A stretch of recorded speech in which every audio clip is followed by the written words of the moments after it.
Hi, I am Sheila Swift Kahé coming to you live from Austin, Texas. Just a little hop, skip, and jump from my home in Houston. And you are listening to the Channa Channa Channa podcast. Stay tuned for all the awesomeness that Channa has to offer because it's like a lot. Okay? Love y'all. You're not alone.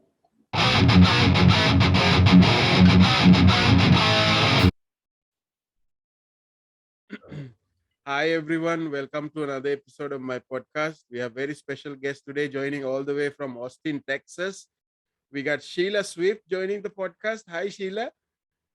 Hi. How are you this y'all? evening?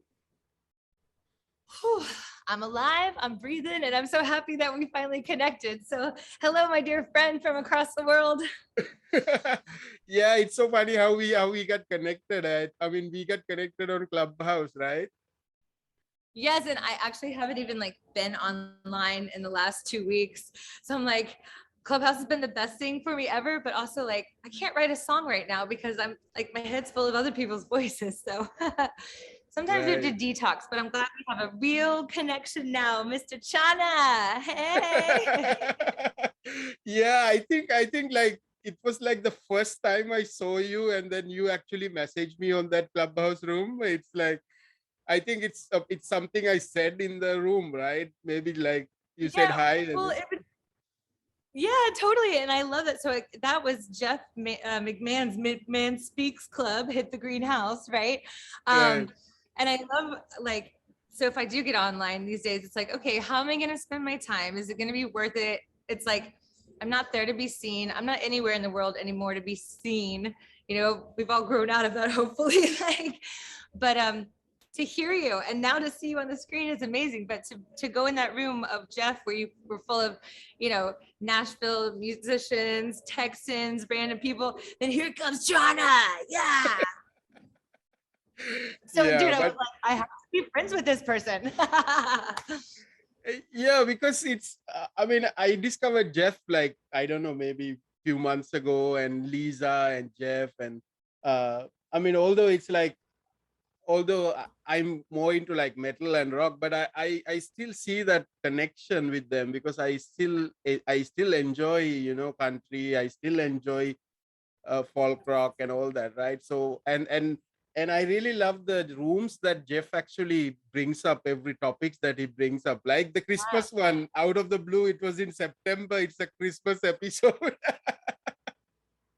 And then, I mean, you educated us. We dumb Americans didn't, you can edit that part out. It's true. But anyway, we didn't know that y'all started celebrating Christmas in September. So Merry Christmas. Yeah.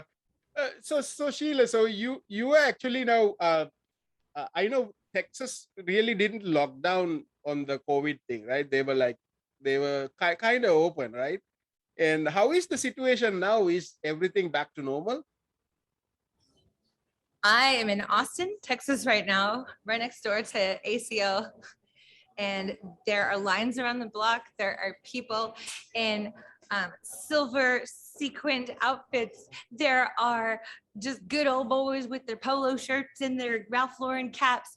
The city is alive again. This is actually one of the first ventures out that I have done to get back into being live. And Right. It's awesome, but it's overwhelming. But yeah, it's been difficult because I like to stay out of politics. You know what I mean?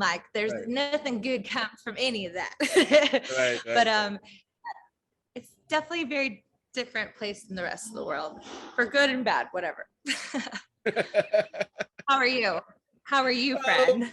I'm we are still kind of in a lockdown, but we learn to survive, and we learn to enjoy whatever we can have.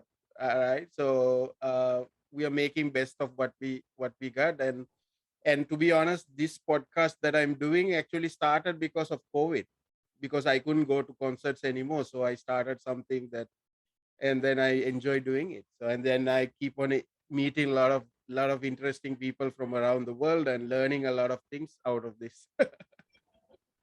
It's amazing though, right? I mean, and again, we go back to Clubhouse, how we connected through the voice, right? And It doesn't matter what kind of music we're listening to. At the end of the day, we're all humans, no matter what language, no matter when you put your Santa Claus hat on. Like, that's what I love. Like I should look it up how many miles away we are apart. But look, no, we're right here, like in the living room together.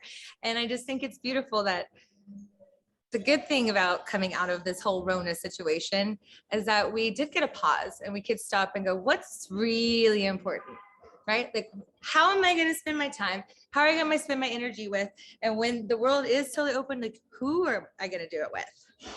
Right. You know what I mean? Like, yeah. We got to preserve our energy. We got to like take care of us. And I think as artists, we forget because we're like always like serving, which, sorry, of course we want to serve the people, but like, I think that's why I'm overwhelmed to be here right now and to have like gone to be with Willie Nelson last night. And now doing another show, it's just like, okay, she's back. But it's a little like, I got really comfortable watching Netflix with my kids. So it's been weird. Right. But we're not on fire. No one got sick. So what the heck do I have to complain about? Nothing. I'm praying for the world, everybody. Right. I remember you updating your like profile picture on Clubhouse with a picture of with Willie, right? So that's like because Willie Nelson, Johnny Cash, and I really admire those guys. And I actually have a Willie here. Oh, show me. Oh my God. Hold on. Let me take a picture of that. I will show it to him. Wait, move it this way so I can see the whole thing. Or this way. Yeah. No, the other way. Yes. Ta-da. Willie. I'll show it to him. Oh my God, amazing. So Sheila, when did you first meet Willie Nelson? So being a Texan, like, it's almost like I grew up with him, but I never met him until 2012, right before the clock struck midnight. Like Cinderella, I did not leave the ball and I stayed and I sang with Willie Nelson January 1st, 2013, right here, right next door in Austin. So like kind of this whole full circle thing come back around. And yeah, he's just everything that you would think that he is. He's amazing. And like last night he played at the Whitewater Amphitheater, where like I'm up here in the hill country of Texas and we have a bunch of rivers and people go tubing. So they get into tubes and they thought like they're cooler with their beer. And I prefer margaritas. My kids are not here. I have a babysitter. Is this my life? But anyway, no. It's amazing. Yeah, and he's everything. He's just the most kind. Like, he will be playing until he's 112, because like the day that he stops playing is the day that he goes to his other realm. You know what I mean? Right. He's so generous and amazing. Yeah. Right. So Sheila, tell me a little bit about your childhood and what's your earliest memory of music? Oh my gosh. Well, I think I came out of my mother's womb singing, so I don't remember that. But that's the story that they tell me. And so at 5 years old, I went and started singing in the kids' church choir. Again, I could write a thesis and all this like Southern stuff and how we need to embrace tradition, but move forward and like, So basically the church choir was amazing. But at 5, I'm like, I want to be a real singer. Like I would, like, because I was already getting the solos and making the third graders mad because they'd been there a couple of times. And so I don't know, it was just like this, and it wasn't about like, and it was church, so there was no applause. It was never about, again, being seen, or like, it's more just about expressing myself and being free to be that vessel that like generates this energy coming from the source that for me is Christ. I choose that. That's my greatest love story. I love that we have all this beauty in the world. And so that's why music is important. So tying that with the church now, as I'm almost 40, looking back at my 5-year-old self, I'm like, wow, like, good job, girl. Because I went on to feed my kids with this, but it wasn't anything other than God doing it through me, for me, Right. So, as a singer, as a vocalist, like what sort of the artist that really inspired you or influenced you? Oh, different artists? Is that what you said? Who Okay. who's yeah, who inspired you as a singer? That's so hard. Okay. It's like, there's like layers to it. Um, Definitely the first thing I would say is like Led Zeppelin, Robert Plant, who you see in Austin all the time now. Honestly, like Stevie Nicks, uh, gosh, anything Deep Purple, the Kinks, like anything that my parents, like that was their golden teenage years. Like that's the music that we listened to in the car driving to school, like the Beach Boys, like all this stuff. So I had such a beautiful mix of stuff. And then I go to my grandparents' house and I would hear, like the big bands and like all of the Lena Horne and Nat King Cole and Frank Sinatra, so. And then my girl's father, my ex-husband, he's the one that taught me about the good stuff, the metal, the Pantera and Metallica and Tool, and so at different stages I've taken all these different influences. And yes, I'm a singer, but first and foremost, I'm a songwriter. So it's like, let's see what this song wants, what story this song wants to tell. It's just so much more. It's like a choose your own adventure book, right? So I choose it all. Right, right, right. I was actually checking out some of your songs, and I want to ask about this song Daisy. Who is Daisy? Thank you for asking. Nobody ever asked. Okay, so are you familiar with the book The Great Gatsby? Yeah. Okay, so the movie with Leonardo DiCaprio, stunningly beautiful. Not even read a book, people. Read a book. But so, Great Gatsby is one of those that I picked up and read probably 1,000 times as a kid. I don't know. Honestly, it's not even about the story. It was about the cover, the graphic cover, this like 1960s. It's like somewhere in between Art Nouveau and pop art. Like it's blue, dark blue background. And then like this eye and his lips and this green light. And the whole story is this Daisy, her cousin, moves to East Egg, this kind of like an Eastern New York kind of like Sag Harbor type situation. So her cousin moves in. So Daisy is technically the center of this entire book, The Great Gatsby, even though the entire book is written in the perspective of talking about who is Gatsby, because he was an anomaly. But I always thought, like, who is Daisy? And then when I kept watching it, and after a divorce and after a failed, you know what, not failed, I never fail. After something else that wasn't meant to be, I watched Daisy again, and then I was like, hold up, I'm not watched. I read the book again, and I said, hold up.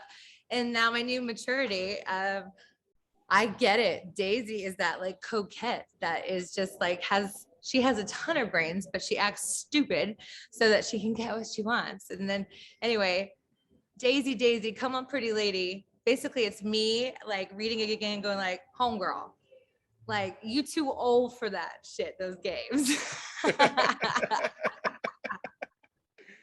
And that's Daisy. But I wrote it like it's a minute and a half long. It's not, so I never intended to record it or release it. And I was just my old guitar player, Ben Jared. We were practicing for a tour that we were about to go on in Germany, where I met my now husband, who's amazing, Chris. Hey, what's up? But I was like, Ben, I have this little ditty in my head. Daisy, Daisy, come on, pretty lady. What's the matter with you? And I was like, isn't that fun? He's like, we should record it. And I'm like, it's not a song. It doesn't fit the requirements. Now, whatever. Thank you so much for listening, because we put it out and it's my favorite song. Right. Because when you say that you wrote it, like you created that song that fast, it reminds me like, the Dolly Parton writing Jolene, because I think she wrote it like also in one day, right? Yeah. I mean, sometimes like when you have this just wave of passion come through you, like you've got to grab the spark when it comes. And that's why we call ourselves tortured artist, right? Because it's like, oh, I couldn't catch it and pin it down. But sometimes you get those lucky moments. And then also there's just like the, practice art every day, do something every day. And lately I've been doing journaling. So there's a song I started collaborating during Corona, and just before I started actually collaborating with like Instagram producers, like people I've never met before, but I met on Instagram. And like this dude, Big Chris Flores, he used to be Slash's backup guitar player. He is the one that produced Ain't Seen Nothing Yet, Sweet Magical Goodness, and Hollering Woman. 3 very different songs, right? I got the music from him. Usually before this last year, I wrote everything, like music, everything.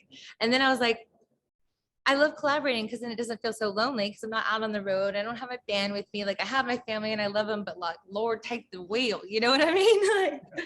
So just to be able to collaborate again and take those old influences, but then be like, how do I translate this? Not for the algorithm, but like so that when I'm in a different atmosphere, my kids hopefully then will listen to me and actually then hear the words I'm saying, because hopefully my music is there to inspire, even if it's like chastising Daisy. What it really was doing was like, hold up, Sheila, you just read this book again and you got confronted because I was kind of playing both sides after my divorce. And I'm like, well, I like you and I like you and I'm not gonna listen, but whatever.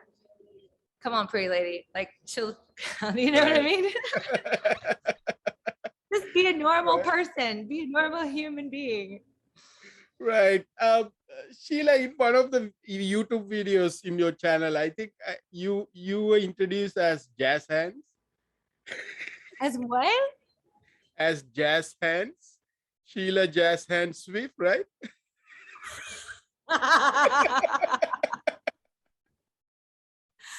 I don't remember that, but I'm sure it's accurate. That sounds like me. Yes. When you're on Clubhouse listening to me, like this is what you're getting. Like this is why I had to go off of Clubhouse for 2 weeks. I'm like, I'm exhausted. Right. Sheila, on your songs, I think my favorite song is the one you released in 2018, You Are Not Alone. I really love that song. Thank you. That one is a gift to me as well. Oh my gosh. I didn't write that one at all, but I was honored to go emote it in the booth. And I was able to really get it and feel it because the producer and writer, I'm getting chills. The producer and writer of that, my brother, Billy Dorsey, he's an amazing artist himself and producer and all these things. Anyway, he's partnered up with a mental health organization and a doctor who's a psychiatrist. And the doctor wrote a poem. Billy took that poem and he turned it into You Are Not Alone. And he called me up and he's like, hey sis, I got a song for us. And that is actually when I was still at the tail end of my horrible depressive episodes, depression. See, it's hard to even say it because I'm like, it's not me. That's not how I identify. But really grabbed me, pulled me into the studio and gave me those words. And it's like, okay, I surrender. So that's also the beauty of music, is like, especially your friends and your brothers and people like you and me looking out for each other, being like, I got something for us. And again, it's not for anyone to be like, oh, you're amazing. It's not about me. Like, we're all in this together, right? Yeah, right. Because I think, especially now, like for me, for example, like we are in a lockdown, I think that sort of song really gives me maybe a little bit of comfort to see Good. that. I hope so. Right.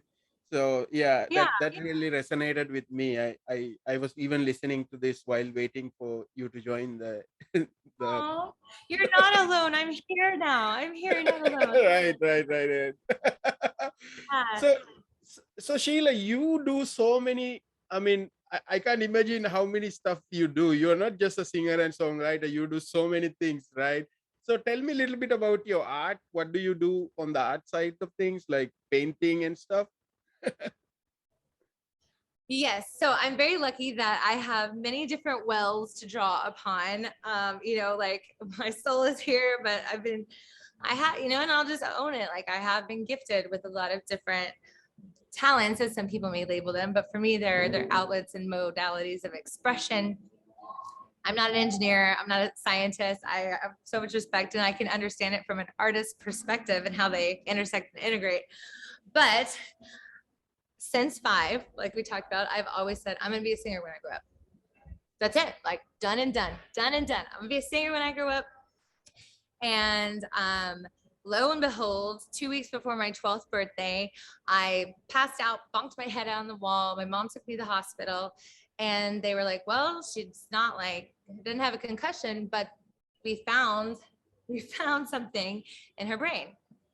It's a benign brain tumor. Thank you, Jesus. It's still there. So I'm blonde with a brain tumor, and I can say anything I want and get away with it.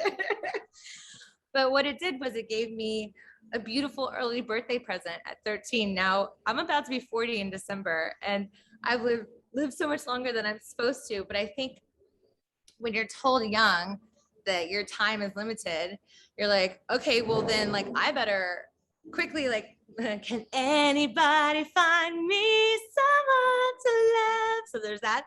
And then there's like, oh, I need to learn stuff, and there's things that I want to do, and I'm not going to have time to do them. So I think that's how I completely got like just saturated with this idea of like more. Also, I'm a Sagittarius, but absolutely at that point, my parents were like, we need to get her mind off of this. We need to like give her a reason to wake up in the mornings, because school was not doing it for me. And I started, my dad was working, my sister at home, and my mom would just take us around in the big old Suburban all around Texas. And I would go on the weekends and sing at rodeos and festivals and little fairs. And then on Sunday morning, you better believe that I was singing in front of a church, testifying, Sheila Jazz Hands. But it was interesting because it's like, I didn't know that was going to be my last day.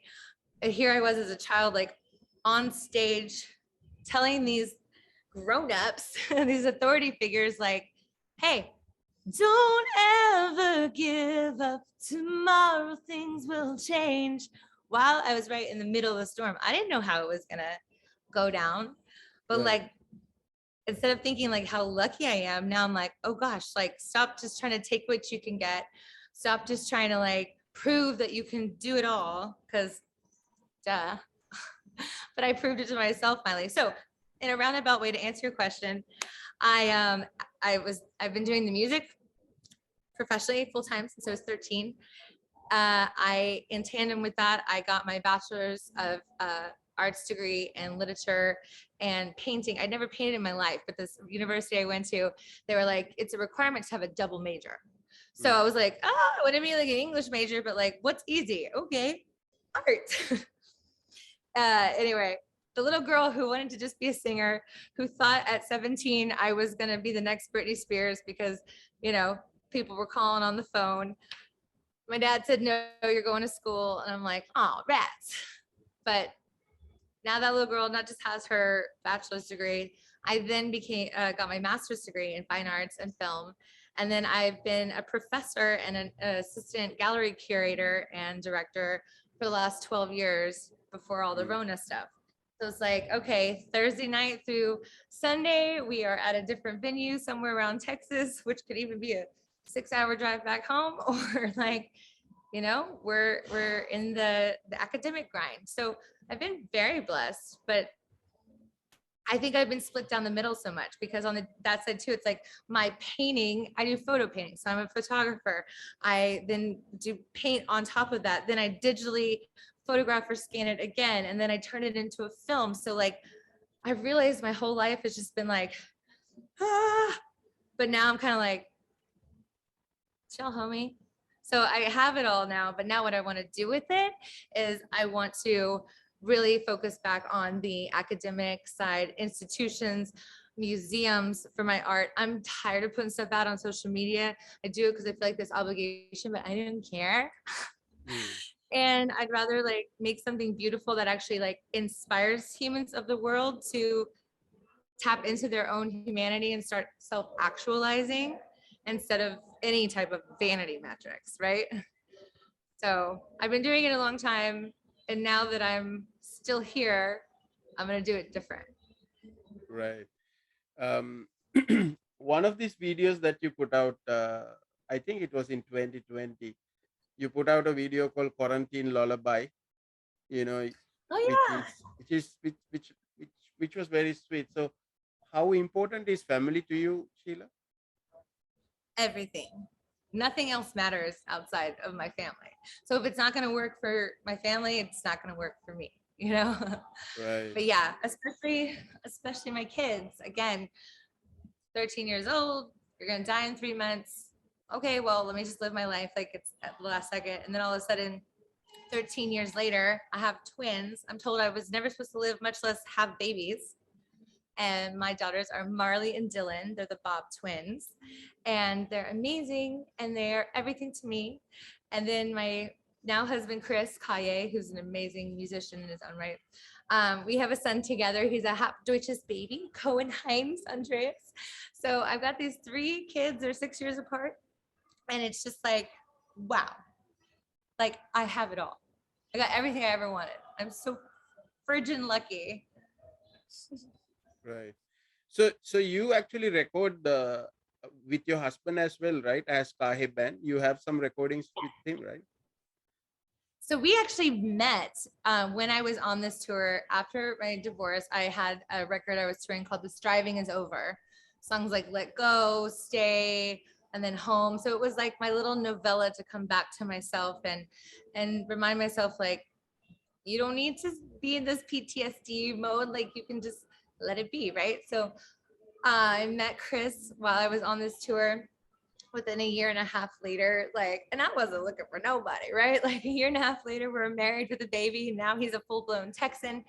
His parents, Ursula and Heinz, they were the original Kahé band. And Ursula played piano, but she played drums and sang.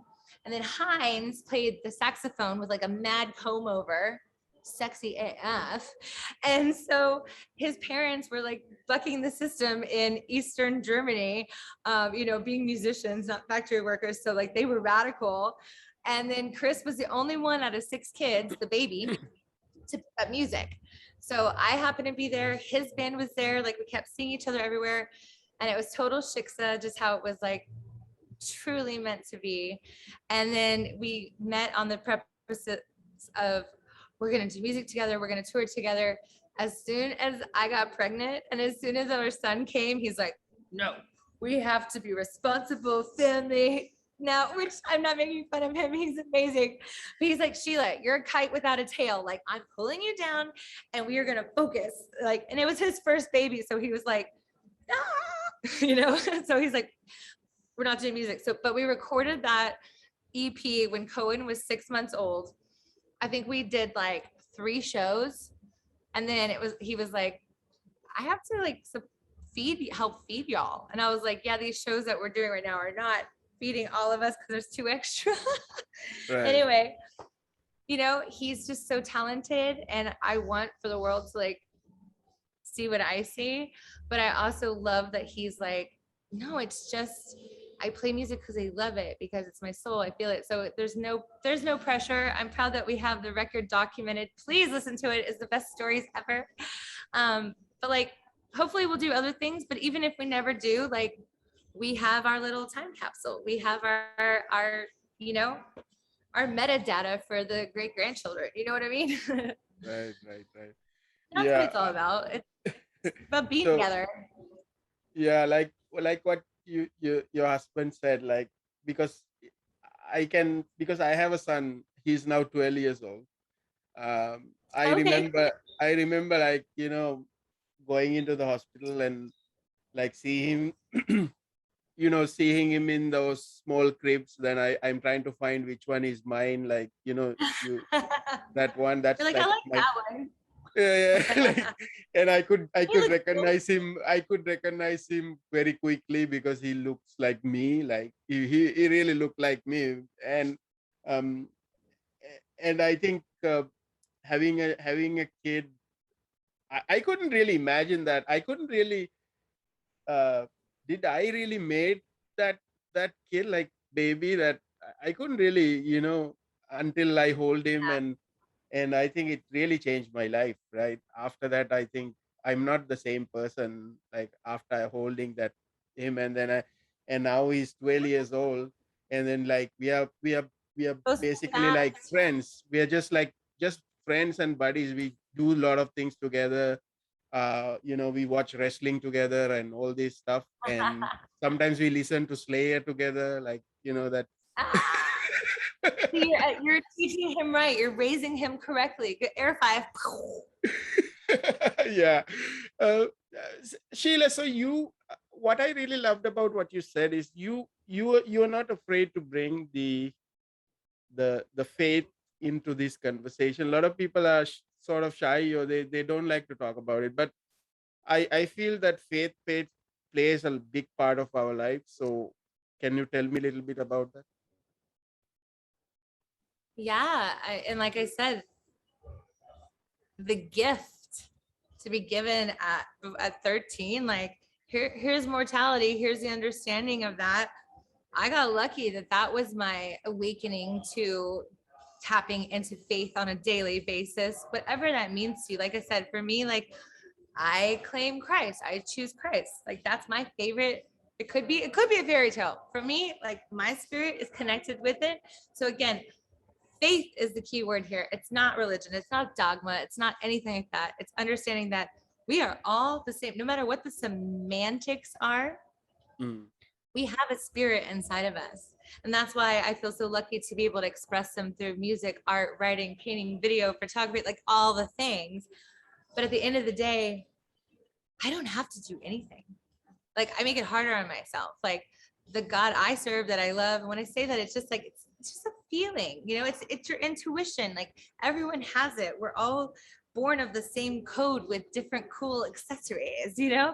But the faith is faith, hope, and love. I love putting things in the context also, especially also as a songwriter. I'm like, all right, we got the bridge, the verse, the chorus, right? Faith is amazing, but you can't really have faith unless you have hope, unless you have understanding of what true love is. So I understand people that are saying, how can you, like, first of all, science is what I put my faith in. So, there, which is great too. Like, but there's room for it all. And Yeah. if we can just be honest with our own selves and trust that like there is a bigger plan, then that faith, hope, and love, what that turns into is this unbridled optimism that says that resilience that you've acquired through all of this stuff, that was your faith holding you down. And if I didn't have that, if I didn't feel connected to something greater than myself, then like I would have rage quit like a long time ago. And that's just real talk. You know what I mean? Yeah, I know. Sheila, so there is another famous Swift, right? There is another famous Swift. I've heard this. I think this sounds familiar. Yes. Talk to me. And I mean, I've been listening to some of her songs, but it didn't really resonate with me that much. But until I recently, actually, I was I don't know, I was avoiding that for some time. But recently I actually bought one of her albums, The Folklore, and Okay. which was like completely different from what she was doing previously. Like she went in a sort of a different style. And Oh yeah. now I kind of started appreciating. Maybe I would want to go back and listen to the older stuff as well. I see some parallels with you, because the songs that you released in 2021, especially Messages of Love, you kind of navigated Oh, different away from what you were previously doing, right? absolutely. Because that song is actually, so that is totally, thank you. Because I haven't been able to tell the story yet. I have been backlogged, if you will, to upload anything new. And my dreams will come true later to explain the stories of the songs. But I do have these kids that want to eat all the time. But Messengers of Love is actually a song written by Victor Kempenny, who lives in Prana, who lives in Prague. Mm. And again, one of these, we met through the Grammy Association several years ago, just via like Facebook. But we were in the same like organization. And so it's Czechoslovakian music. It's definitely not like anything you would hear on the radio over here, but like I loved that it was like, he sent me this song. He's like, do you want to do something about this? And he had already written Messengers of Love, but it's Pozdrav Velasky in Czech. but he sent me the just the instrumental, and I rewrote. I have no idea what he was saying. It was kind of like a fun game for us. It was like, I want to see if I get this right by the feeling that I got from listening to what you created. And now you're giving me this song to translate in my own way, which was just so fun. And it was during the beginning of Corona. So it's like, yes, let's collaborate. Let's like bring the world together. Let's have fun. He sent me the song, and I just like got hooked by that like James Bond kind of groove feel in the front of it. And it is so different. It's like ABBA. It's like so different, but it's because Victor wrote it. And I think it would be confusing because I haven't put it into context yet. However, the whole point, if you listen to the words, is like, Corona sucks. We all can't come together and hang out. But oh wait, like the band is in town, and his band lost like $60,000 last year from canceled gigs. Like we all did, we all, so it's like, this is a shared spirit, and let's just make art and be happy. Let's make music together. And so I'm so honored that he asked me to be part of his song, because it's totally out of my wheelhouse, but like, I thought it was cool. Right. So it's like you singing country music. You're like, I wouldn't envision that for myself, but like, sure, it's fun. Let's go for it. And it turned into something special. Yeah, I have this. I started having a more of a respect for all the Swedish, those Swedish European artists, because I actually sometimes I still listen to ABBA and AHA and all these bands, because they have amazing music, right? They're and did you know that did you know all the pop bands like Backstreet Boys, Britney Spears, most of those were produced by Swedish producers, right? Yeah. You are my fire. Yeah, it's like, okay, tell me why. Like, no, but tell me what. You know what I mean? But it doesn't matter, because a good song, I am a lyrics girl, so this kind of hurts me to say it, but the reality is, a good song is truly for the groove and that like hook, right? So it doesn't matter what genre it is, and it doesn't matter what language it's in. Like, again, at the end of the day, it's about that feeling. And yeah, let the audience infer, because guess what? I don't need to tell you my business. I'm gonna wrap it in an analogy and then let you apply it to your life. Right. But it's like, yeah, I mean, the Swedes, no one can touch them. They're making that cash. Right. I get what you're saying. Like, because if you just write a song, everything literally, what's the fun of that, right? Yeah. And it's frustrating as a songwriter, because I'm like, that I could have done like 20 years ago. No shade, but it's like, because it's in a different language, it makes sense, because they're translating it in out of their native tongue into a context that, but Americans, like, there's a missing piece lyrically, right? Even though nobody cares, because it's just so like, it's like, it's a pop.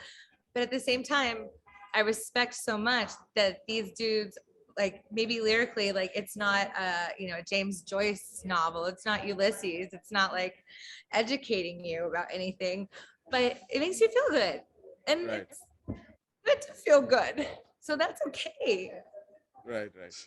Yeah. And so we as artists softer on ourselves, so that I can remind myself, like, just daisy, like, it doesn't, just get it out of you. Right. But when you told me the story about the Great Gatsby, now I actually want to go and read that book again. You should. Everybody should read that. I mean, it's actually a pretty short read. As kids, we're like, oh my gosh, it's a novel. But I mean, it's like a weekend if you can get rid of the kids. But no, Gatsby's just so, again, I appreciate things that are layered, that I guess I'm somewhat of an enigma, and that's why I think I love songwriting, because I'm trying to, like, I'm gonna figure out this code if it kills me. Like, I'm gonna, like, get in the pocket. I'm gonna lock it down. I have so many songs right now that are there's 17 different ways I can go with a lyric, and it's on me that I'm not committing, but like, that either just means like it's not time, right? Use your intuition. Like I probably haven't learned what I need to learn to put it in a song yet, but that's how I write. That's me. Like for me, this is my journal. Even if it's collaborating with a Czech that we don't speak the same language, but we can speak from the heart, all of us together, right? Through music and art. Right. So Sheila, you said you have a backlog of songs to. So what's going to come? What's the plan? What any new songs coming up? Are you going to put up a new album? So yeah, that's my favorite question. So what's next for you? I'm going to Disney World. No, so I just released a song with a new producer that actually like is in town. His name is Anthony Johnson. He's from Detroit. He's like that kind of like 90s Detroit, 8 Mile kind of like, he's like a soft old teddy bear, but he comes from some hard stock. And so his music though is like, he's awesome. So anyway, Anthony and he did the music for Don't Ever Let Go, I titled it Don't Let Go because I didn't want to title it say Don't Give Up, because I'm really working on my words, of how I present something so that I can always keep it in the positive, uplifting thing instead of like having a negative lead, right? So even the word don't is hard for me because it means not, but I really don't want anybody to give up. So don't give up, not. Stay with us for a little while longer. We all need each other. So Sheila, what's your message to the people who's going to watch this video or listen to this podcast? If y'all are not subscribing to Channa and sending him lots of money via Cash App, Venmo, or all the things, and if you're not like telling your friends to tune in to see Channa, I feel sorry for you. And I don't want you to be missing out. So click subscribe, get with Channa. He's so cool. Dude, you're so cool. I love you, brother. Like I just so love when I can make these connections. Like I've got a brother on the other side of the world. Like, so yes, what's next? I just released that song, Don't Let Go. Right now I'm gonna let it like simmer for a while, but I'm coming soon with some new music. The next song I drop is another one with Anthony. It's called No Sympathy for the Devil. And you've never heard me sing like this before. This is like an R&B. Oh, there's a party coming in.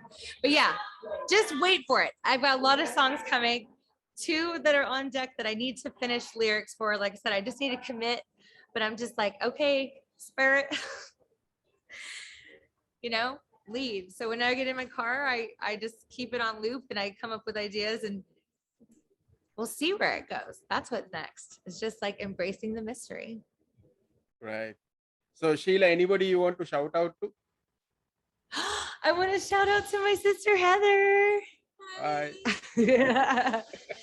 She's been my assistant's hanging out with me. We are just in good. So the show starts in 40 minutes. So shout out to you. Shout out to Jeff and Lisa for bringing us together. Shout out to the makers of Clubhouse. Shout out to my mommy who birthed me and my dad who sustained me. I love all my family, Marley and Dylan and Cohen and my husband, Chris. Shout out. Probably none of them will ever watch this because they're like, we know you sing. We know you talk about music. But one day, you're going to see this. So that's my message. Right. So Sheila, thanks for joining this podcast. I really enjoy talking to you. And I hope to, I hope you will put out more songs and hopefully someday I can, see you live performing and we can talk in person someday. Dude, thank you. I know, you know what? I'm like, after this whole like mess is open, or over and the world opens up safely, everyone please be safe. I'm like, I have so many new couches to surf. So you and your family are always welcome to Texas. Any friend of Channa's is a friend of mine.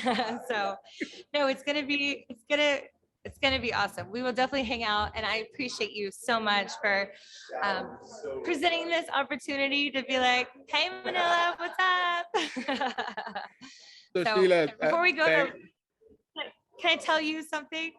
Yeah. You are a gift to the world.